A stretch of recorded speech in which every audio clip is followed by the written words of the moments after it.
Hello, we're a few weeks into our fall music session and I wanted to make you all a video about my studio policies. Over my years of teaching music garden, there are some things that I have found really help class to be a success, and other things that I have found really are a hindrance to the class experience. My goal as a teacher is that every child who comes into the music class and every family who comes into the studio will have success on their musical journey. And my expectations as a teacher are not that children participate fully or behave perfectly their first week of class, and I'm not even expecting that in their first month.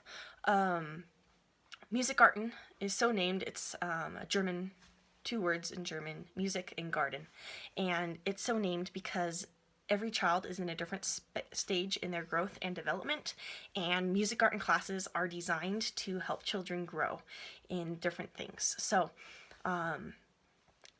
I have found many times parents come to class and they're really frustrated because their kids do not appear to be participating or behaving the same way other people's kids are.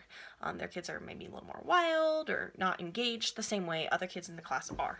I find often this is because the other children who have been in music Nimble Notes classes before. And they already know the class routine and how it works, and they've already learned, and they're already a little further along on their musical journey.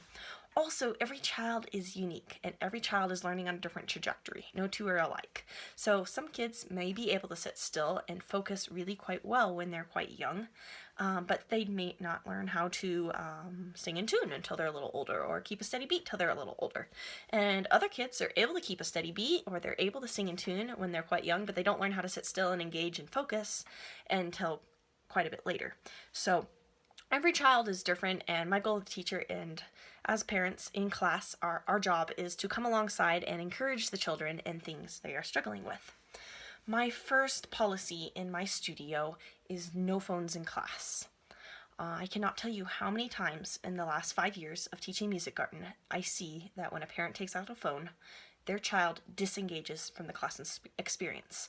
I need the children to be fully engaged in class, and that means I also need you as the parent to be fully engaged. Children are watching the adults around them, especially their parent, because their parent is their first teacher, on how they are expected to behave in class. And I find sometimes parents are frustrated that their child is not engaging, when in reality they're not engaging themselves because they're on their phone. So please, no texting, no messaging, no scrolling during class. I am alright if you want to take out your camera and take a quick picture, but other than that, please, no phones in class so your child can have success with class and they are able to be engaged. My next policy is no food in class. My instruments are wooden, and food residue, salt, oil, chocolate, whatever it might be, I can clean and sanitize my instruments to an extent, but I cannot get food residue out of my wooden instruments. So when it gets in there, I have to buy new instruments. So please, please, please do not have food during class. Finish it beforehand and wash your hands, or save it till afterwards. My other policy, number 3, is please do not leave class before class is finished. This is more for behavior issues. Often parents see their child is not engaging or their child is not listening and obeying, and they leave class. And I have found leaving class as a way of discipline never helps improve the behavior.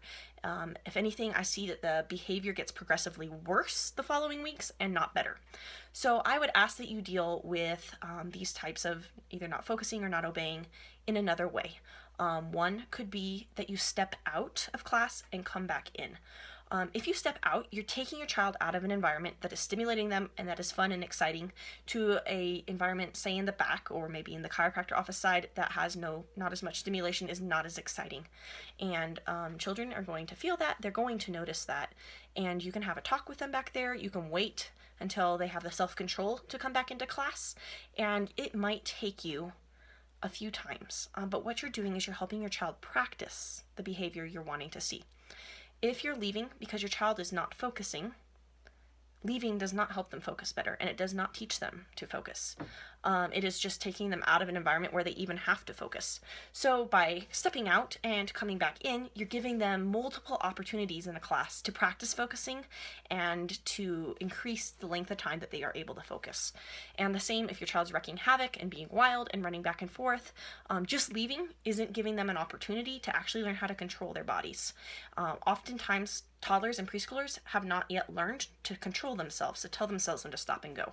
So again, step out to an environment that's less engaging, and then practice coming back in, and you might prep them. When we go back in, we're going to listen to what Miss Sokel says. And if that's not happening, step out again, and then practice the same routine again. And through the repetition of practice, I do find that children learn and are successful with class versus just leaving the behavior weekly just progressively spirals worse and worse. My last policy I have in my class is no adult conversation in class. This is a couple reasons. Number one, children primarily learn music auditorily. They're listening. My room is echoey, and when adults are talking, it distracts from the music and the children are no longer able to engage. It's pretty much the same thing as the phone. Also, when adults are having adult conversation during class, children immediately learn that through watching the other adults that music is not the most important thing happening right now, and that if it's not important for mommy to engage, then it's not important for me to get engaged, and they disengage. So please save all adult conversation after class and keep talking to your child to a minimum. I'd encourage you to sing instructions. So come on over here, please. Tommy, will you help me play my drum? Let's listen now. It doesn't matter if you can sing well or if you know what to sing, you can just sing on one note.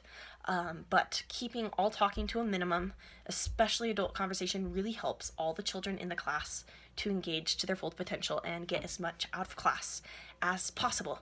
I guess just to finish up, what I'd really encourage you to do as the parents is to model the behavior you desire your child to display in class. So if they are not engaged, don't stop participating and acting like the party can't begin until they get there. You are the party, and your child will see how much you are enjoying it and how much you are focusing, and they will re-engage. If not, you can re-engage them. A great way to do this is to go wander with them for a minute if they're not like running or wreaking havoc. If they're wreaking havoc, please step out.